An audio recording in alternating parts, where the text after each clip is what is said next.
Oh, hello and welcome to What Are We Talking About with Jamie Jakes. I am him. I am sitting next to NFL insider James, and we are here to make you guys a little bit of money this weekend betting on some NFL. A lot of it. Oh my gosh, James. Wow, is that all your winnings from last week as you beat me taking the lead? Am I correct in our weekly matchup? Give me that hammer. Oh, geez. I am Jamie Jakes, the host of the show, and I am currently the holder of Hammer of Truth and Justice. I don't have it with me on set, but I have it at home, safe in its display case. James is threatening to take it from me. We go in a weekly matchup, head-to-head every single week. I crushed James last year, but James has been hitting some big money lines and been beating me as I take a little bit of a cold streak over the past few weeks. But I got good news for our viewers, James. Bounce back. Bet of the week, red hot. Never been hotter. I think we are like we're like 8-1-1. Wow. The best bet of the week over the last whatever how many weeks that is. We did have Saints covering last week. Never a doubt. Was never even a little bit worried about that, right, James? I mean, our 330 combined IQ with our two brains, no wonder we're hitting on this level. Easy peasy, lemon squeezy is what I'd like to say, James. We do have a week 14 slate up for you, which I would like to bring up this point before we get to our picks of this upcoming week. Is the NFL has been thinking, encouraging, talking about going to an 18-game season over the past couple of years. James, what do you think about that? I mean, more money. More money, but it's ready. It's too many games, right, James? You know, I mean, yeah, unless we increase roster size, I think it's a horrible idea. Now, if we increase rosters to 63-man teams, maybe I'd be a little bit more for it. Well, if they increase roster size to 63-man team, James, I think I might make a team right now. I think I'm ready. Long snapper. Long snapper. Okay. Yeah. Yeah, I'm ready to go. So here's my pitch to the NFL. First of all, my overbearing pitch is please do not go to an 18-game season. But if you do go to an 18-game season, here is exactly how you need to do it. There needs to be a universal week 15 bye across all of the leagues. So you keep the regular bye weeks through 14 weeks, right? Thank you for taking notes, James. You take a week 15 bye. That way, it doesn't affect fantasy football. Actually, even better, everybody's team going into the fantasy football playoffs gets healthier with that bye, with the help of that bye week.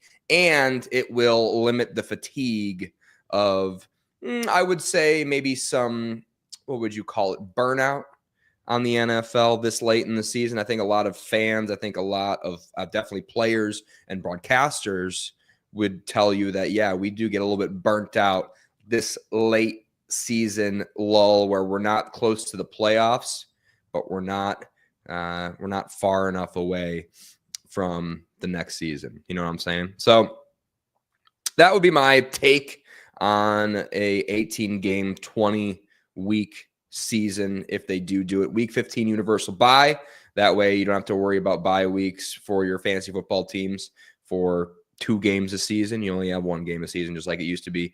And I think that would fix a lot of things. And I think you can add an extra game to your championship in week 19 of the NFL season. But that's just my thoughts on that, James. Make that universal bye either rivalry week of college football season or first round of college football playoff. And put those college games on Sunday. A couple of those games on Sunday. I think that would be the way to fix it. I think that'd be the way to do it. That way you can start scouting for next year. Take a little week off, start scouting for next year's draft class. I took some James notes, and I'll make sure to send that to Roger's personal address. You're gonna write him a letter? Yeah, that's the only way Roger and I communicate. Of course. That or Telegram. We do have the old machine. If all you youngsters even understand what a Telegram is, Morse coded is how we send all of our messages to each other. Jeepers creepers. All right, James. Good for you and Raj. You ready to win some people some money or what? You've been doing it all year. It's something that I'm just, I wake up, I eat bets. That's what I do. Let's do it. Going on to Thursday night. The Cowboys at the Lions. The Lions are 3-point favorites at home. The over-under set to 54.5 points.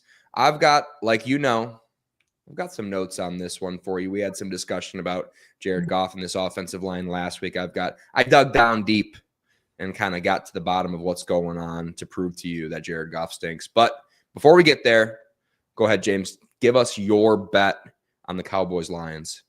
I think this one's pretty simple. It's the number 3 and number 4 offense. My rankings, I don't know where they stand on your rankings, but in my rankings, they're the number 3 and number 4 offenses. Let's have some fun on Thursday night. We'll sling the ball around. Give me the over. I got it at 54, if that's still available. If I have to take it is not, as far as I can tell. Unless sorry, guys, I keep moving the lines for you guys. I really do apologize. Yeah, you should have waited to put that bet in. But yeah, we'll give you 54.5 over on that one. So last week we talked about, according to PFF, Jared Goff had the fastest time to throw on average this season. I didn't believe it. We looked into the pro NFL stats, and it actually disagreed, although he was kind of bottom thirtile of the league in that metric. So the narrative with the Lions this season is Jared Goff sucks because the O-line stinks. So I went in, dug down deep, and I looked into time to pressure this season. So how long a quarterback, when he is pressured, is getting pressured. How fast is that? And Jared Goff is the fastest quarterback when pressured this season. So you'd think, wow, that's really bad, right? He's got the worst offensive line. He's getting pressured faster than anybody in the league. Until you look into, how good is that statistic? How good is that metric? So you look at the other players in that range. Number 2 in time to pressure this season, the fastest time to pressure. So the worst time to pressure, Daniel Jones. He's doing pretty well. Number 4, Joe Flacco and Joe Burrow. They're doing pretty all right. Number 6, Matty Stafford, 6th fastest time to pressure this season. He's probably going to win an MVP this year. So is that statistic meaningful? Is that metric meaningful? Sort of, but you need a lot more context. And what is that context? Because that metric only counts plays where the quarterback is under pressure. So if you're only under pressure in 1% of your dropbacks, but your pressure time is 1 second, that's actually pretty good. Right, James? Because you're getting pressured very quickly, but only on 1% of your dropbacks. So we looked into what is the pressure rate for Jared Goff this season. How often is he getting pressured? 35.5% on his dropbacks, which ranks him 12th. So 12th worst in the NFL, the 12th. So basically average in total pressure rate in the NFL. When Jared Goff is under pressure, if you look at pressure rate and his EPA per pass, it's actually pretty average. It's actually really not that bad. So where Goff really struggles is EPA per drop back, not pass, drop back when pressure. So when he's dropping back to pass, he's pressured. He is the 23rd ranked quarterback in the NFL behind Carson Wentz, who played this season, behind Jackson Dart, who played this season, behind Tua Tagovailoa, who played this season. So what's that telling me? Jared Goff, statue quarterback, he's getting old. And as soon as he feels pressure, he's taking big sacks, James. Big sacks right in his face. So if Jared Goff can figure out how to avoid taking those big sacks and losing those big turnovers and big incompletions on key downs, he could turn it around. So that is the bottom line. That's why Jared Goff has been sucking this season. It's because he's taking big sacks right in his face, and that is affecting the flow of the offense. Okay, so that got to the bottom of that. Now let's get to the handicap in this game. Lions off of a loss, James. You're not going to bet against them, right? I didn't. I took the over. I was very tempted to bet on Dallas, let me tell you.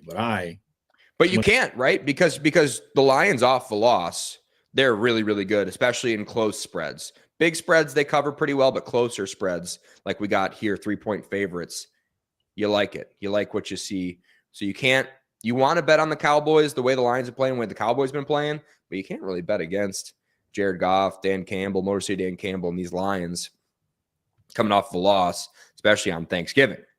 So where are you going to go? You're going to go to the total, right, James? That's where As you did. Both these teams, like you said, tied second place in points per game this season. 29.2 points per game this season. 29.2 times 2, that's almost 60. James, and this point total for this game isn't 60. It's actually quite less than that. It's not. I may have got to school, but I can do that math. Now, what does concern me here, James, is Cowboys ranked 10th in QB pressure percentage. So that's going to get me off of betting on the Lions coming off of a loss last week. Lions defense is actually statistically ranked much better than the Cowboys. So that's going to get me off of the tempting situation of maybe I do go ahead and bet on the Cowboys because the Lions defense on paper is much better. All the Cowboys, I will admit, coming off of the trade deadline, have been playing much better on defense when the Lions decided not to trade for anybody. Even though Jalen Phillips was available for a third-round pick, I'm not worried about it at all. Anyways, both teams are going to score a ton. Lions are banged up on defense. Cowboys are banged up on defense in their secondary. I believe Diggs will be out for this one. So give me the over 54.5 points. And if Amon-Ra does end up suiting up today and playing a full game, you can start counting your money in the first quarter, James. How do you like that? If they can score 60 points in the first quarter, that would be incredible. Could you imagine? So that's a straight up agreement between the two of us in our first matchup on Thursday night. What could go wrong?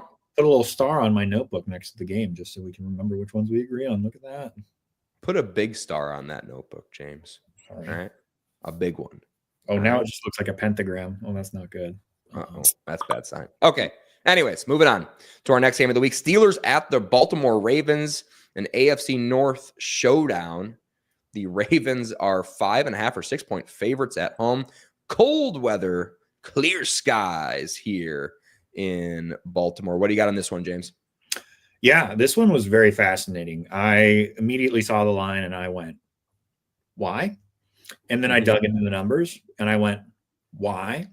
These teams are relatively tied in almost every category. The only one where I see a major difference is the Steelers. They have a much higher rated pass rush. This is a game where Mike Tomlin is making sure to stay. He's stay above 500 in the division as well. Steelers at plus 230. I don't see why you wouldn't bet this. So I'm going with the Steelers at plus 230, even though they broke my heart last week. Going on the Steelers money line, James. I am. I like it. Okay. On paper, like you said, Steelers are actually a better offense, and defensively, they're very similar.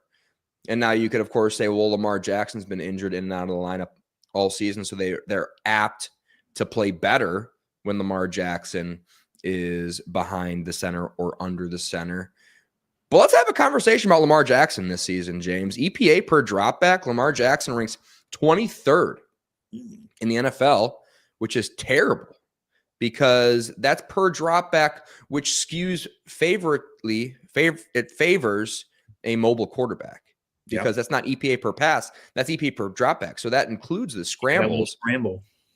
Yeah. So he's been absolutely horrendous this season. He was leader in that statistic by a wide margin last year, by the way. So not the same Lamar Jackson we're this year as we're getting last year. Put up 14 and 23 points in their last two games against the Bengals, the worst defense in the league, and the Jets. The last 2 weeks, who the Jets defense stinks too. The world is, of course, falling around Mike Tomlin, but this is a divisional game. I think the team's going to play hard for him. So I'm going to slant agree with you here, and I'm going to take the Steelers, but I'm going to take them at plus 6 points, James. Well, half star. Half star. That's 2 agreements so far. Jeepers creepers. Uh-oh. Do we have 2 best bets of the week this week? Well, I don't know. Double it up. Stay tuned to find out. Commanders at the Vikings is our next game on our slate. The Vikings are 2.5-point favorites at home. The over-under set to 42 or 42.5 points, depending on where you're getting it. JJ McCarthy should be playing good to go, as well as Jaden Daniels. What do you got on this one? I still have Jaden Daniels as a question mark, but quite frankly, I don't really care who plays quarterback for the Commanders as long as JJ McCarthy's on the other side of the field. You look at all the statistics for these teams, the Commanders are just so much higher on everything. I mean, I think when we look at overall team rankings, there's about a 7 team difference between the two of them, which is pretty statistically important. I don't really know why the line is this close. I've gone ahead and taken the Commanders at a pick'em at a -110. Unsure what the line is right now. But I like the -110 on the money line for the Commanders. I think they should be closer to a -150 if I was handicapping this one.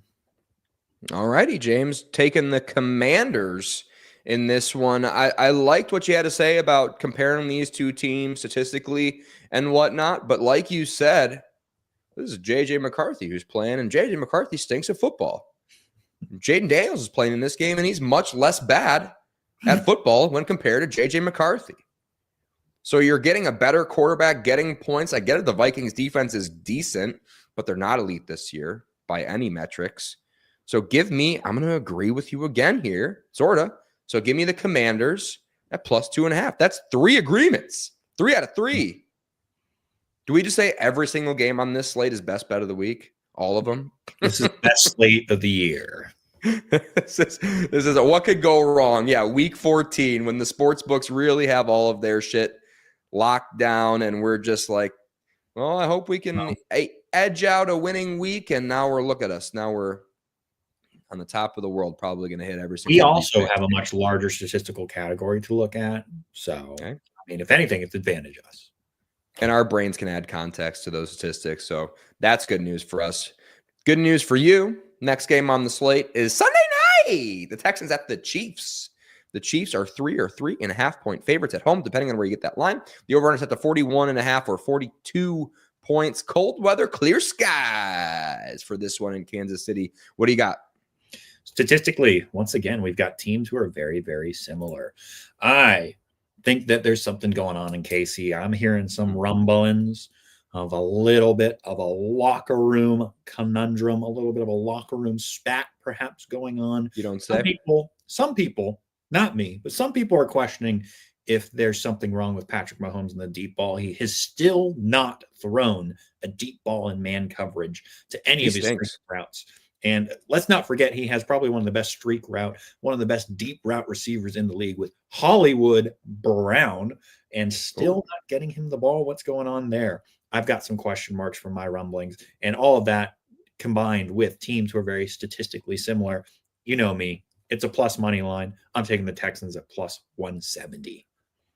And the Chiefs have all the makings of just a season falling apart. Because if you go through the NFLPA, the Players Association report card, the Chiefs rank last place in almost every single metric every single year, except for head coach and strength and conditioning coordinator.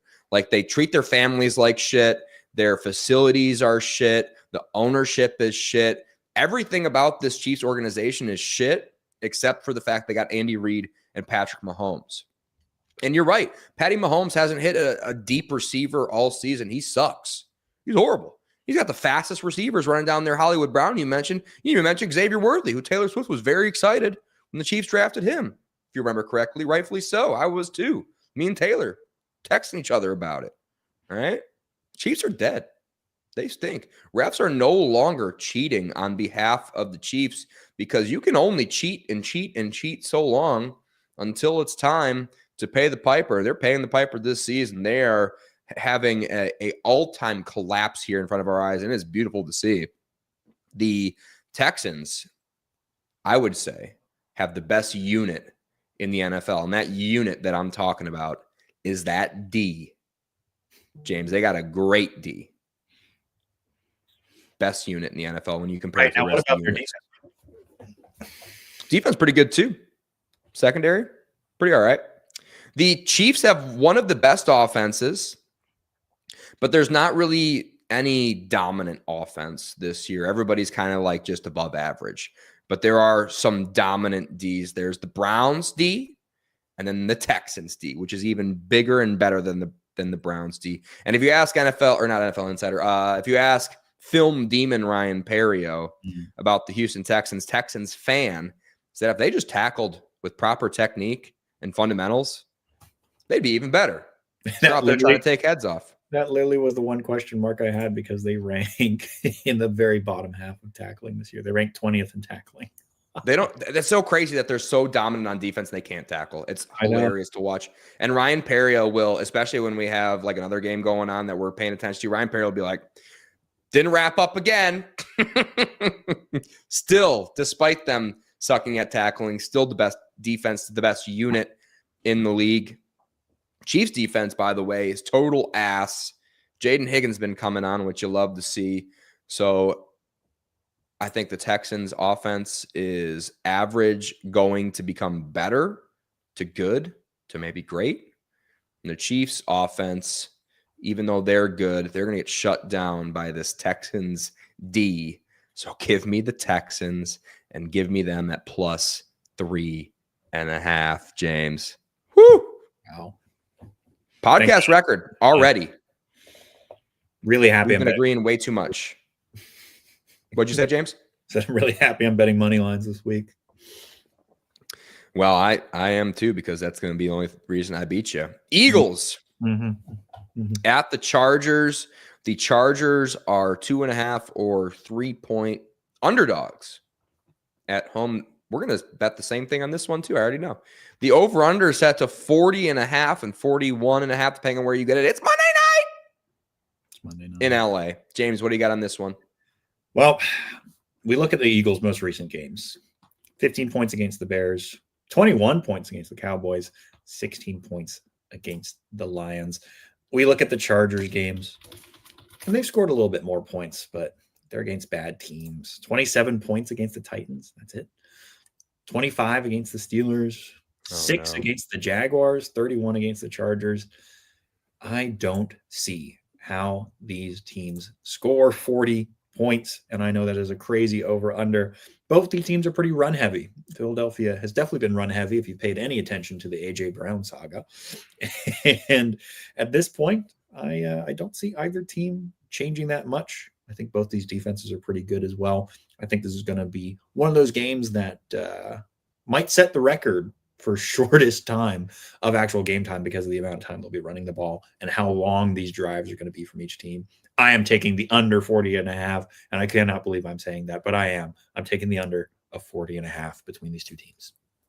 I got a 41.5 for you, James. Oh, I love it. Yep, 41.5. You got the under. You're welcome. Last.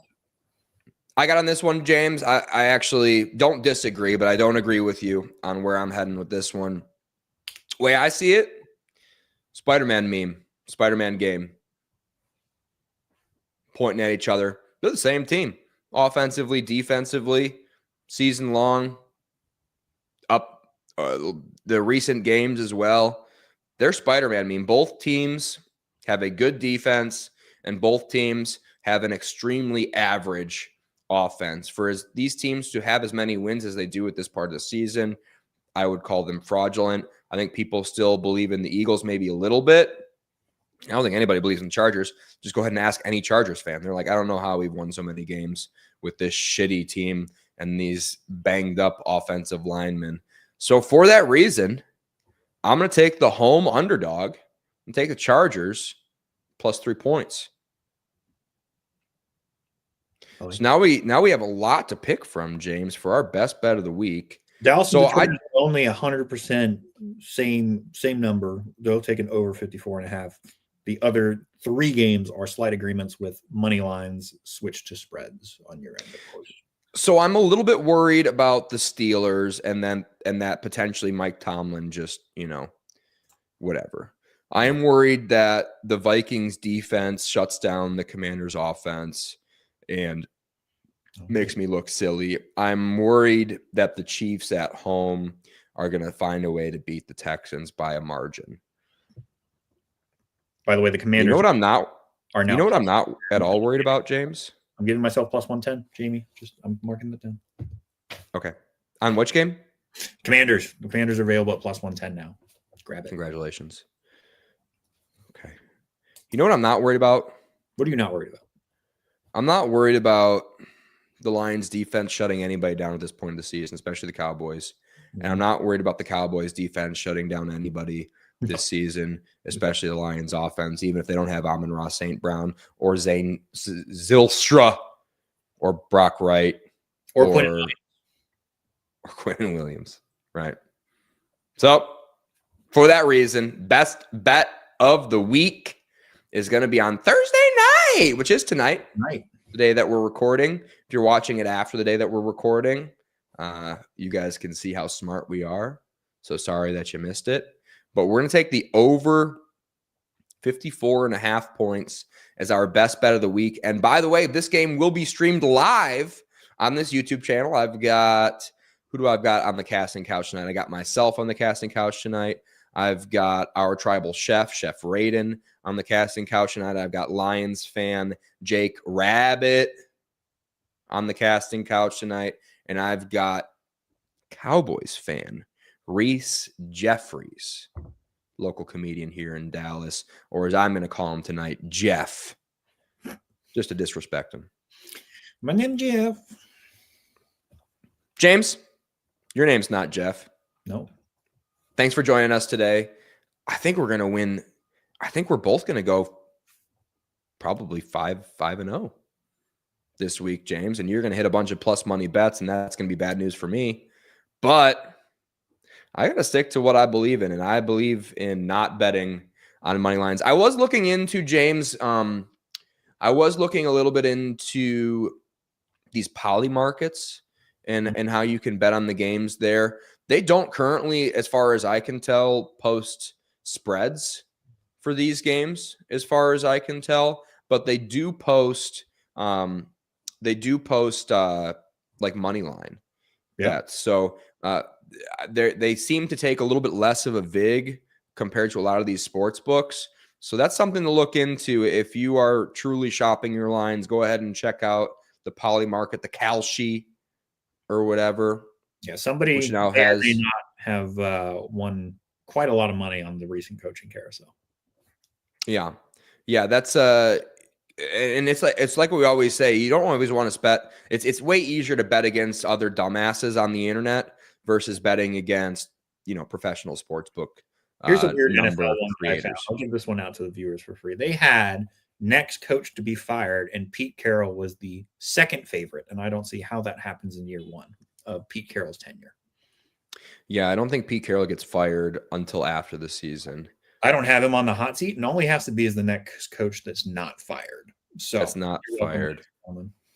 Oh, so that's free money. That's easy peasy. That's what I'm saying. And right now, it's the second favorite on the marketplace for some reason. Who's the favorite? Who's the number one hot seater? That's a great question. I didn't even. It was somebody who I was like, I think they could be fired. Yeah, was what it was. Usually what I look for on these marketplaces is I don't usually take the yeses because a lot of them are like, who is the next coach of? I'll give you an example. Who's the next coach at Penn State? Kalen DeBoer went up to a 10% chance. I very much know from my connections that Kalen DeBoer is not leaving the University of Alabama. So I slammed a lot of money on no. So as long as somebody else is hired at Penn State, I win. Might not be as big of a massive payout, but if you're somebody who's pretty smart, follows the rumor mill pretty well, you can pretty easily make some money on these things. You think Tom Brady is just going to take over player coach for that team? You think that's what's going to happen? I cannot wait to see the. Oh, Raheem Morris is heavy favorite to be fired next. That makes sense. Oh wow, Coach Stefanski. Gosh, could you imagine? Coach Stefanski gets fired the day that happens. Pete Carroll is now number one odds on next coach out in the NFL. That's crazy. Anyways, I'm going to take another $25 on no. Stefanski getting fired. We might have to have an emergency live press conference from the What Are We Talking About studios when that happens, James. All right. Thank you guys for watching. Please subscribe to the channel. Tune in tonight for the Lions and the Cowboys game as I am recording here from Dallas. Maybe that's how I'll end the stream is I'm going to point the camera to prove that we're in Dallas. Ready for this? Oh my God. The best view of downtown is coming up, ladies and gentlemen. Ready for this? Here we come. Here comes the view. There it is. Wow, look at that. Wow, that actually adjusted very well. Can you see it? Well, it's a nice camera. I don't really use it for what it's intended, but yeah. Thank you guys for watching. Please subscribe. Go fall. We'll see you next time.